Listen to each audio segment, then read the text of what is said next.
I'm in the UK, how did you guess?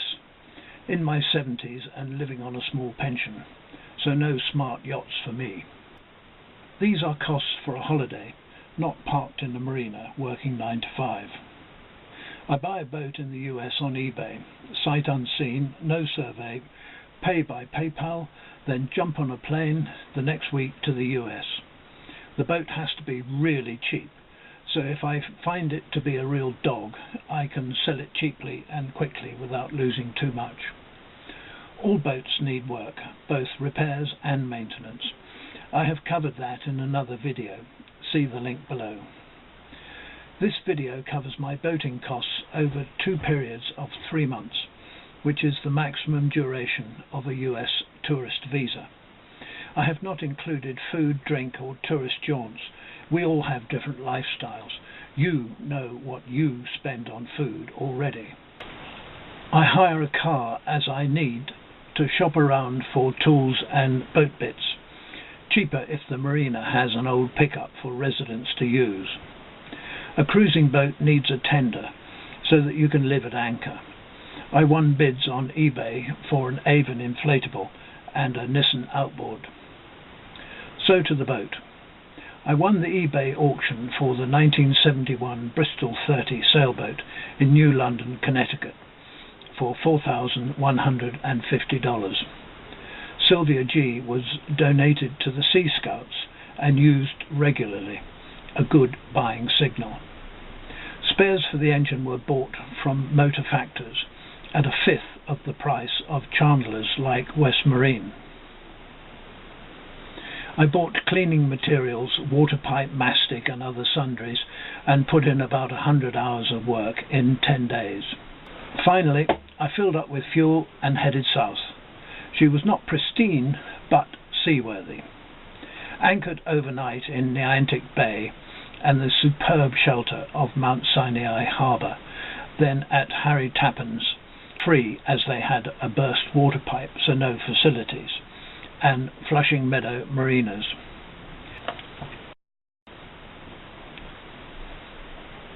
First shock was the slip fee at Manasquan Inlet, $90 for the night on a terrible berth. Refueled there. Sometimes you have to pay up and look happy. Hurricane Sandy caught me at Cape May, and I had to pay for 12 nights stay while she blew over.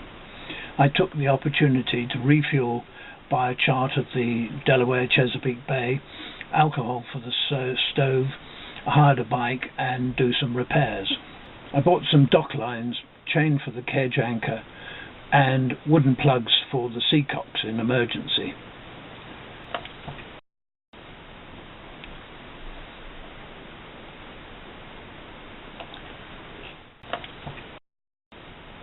Then she was left in Annapolis while friends took me to Washington for a week. Lovely. Stayed a night at St. Michael's in a marina while I visited the Chesapeake Maritime Museum, an excellent venue.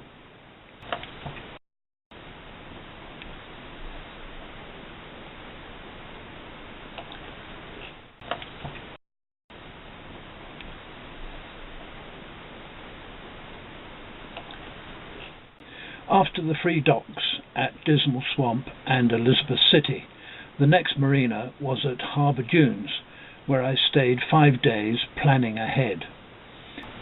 Next berth was 3 nights at Moorhead City, where I took on fuel and had a holding tank pump out and enjoyed the Christmas parade. I laid Sylvia G up for the winter at Hampstead, North Carolina, where she was hauled out. Changed the engine oil and raw water impeller. I borrowed the yard pickup and bought covers and tie-downs for her rest period. Next year I was back and had a survey done for insurance cover, and that was money well spent, as it showed up items needed to please the Coast Guard. I had the bottom cleaned and anti-fouled with bottom paint by the yard. I replaced 2 of the seacocks. I made a vermini from a water pipe frame and a cheap tarpaulin. I replaced the guest charge controller and freshwater pump and rewired the heavy battery cables. After a week fitting out, I headed south, making towards Miami, where my wife would join me.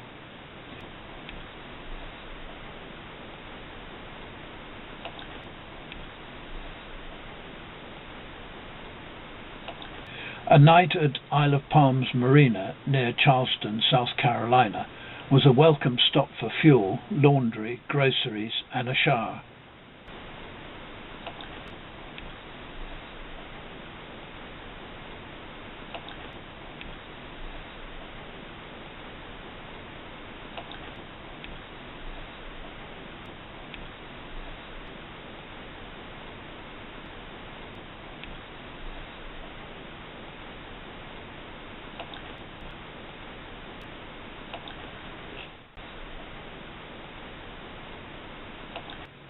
I stayed a few days at Marineland Marina while a storm blew over.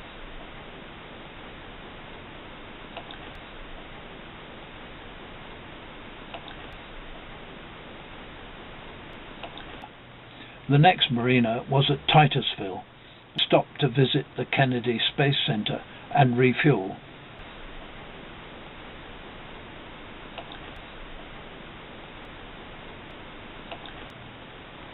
Next marina was Turnberry Isle, Aventura, Florida, where my wife joined me for 3 expensive nights in the Turnberry Isle Resort, and when boat expenses and tourist expenses rocketed, but money well spent with my wife aboard. It's her holiday as well, after all.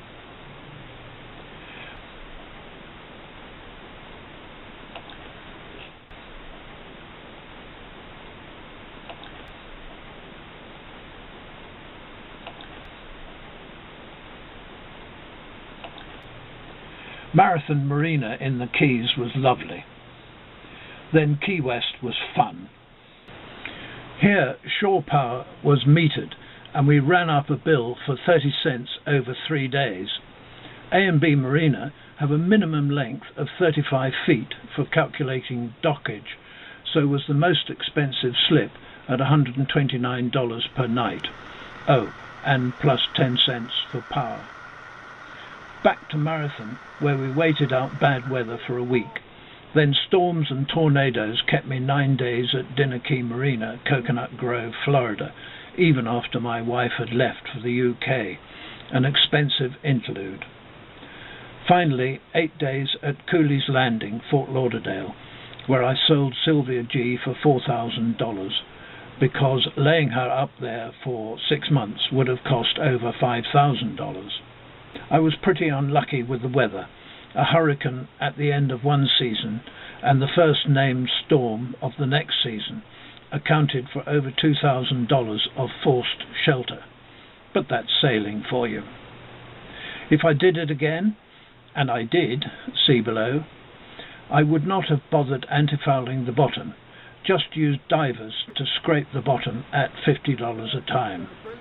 Also, I should have bought a cheap PVC tender for $200 and used oars. I was never very far from the anchorage. However, a small outboard is good insurance against main engine failure.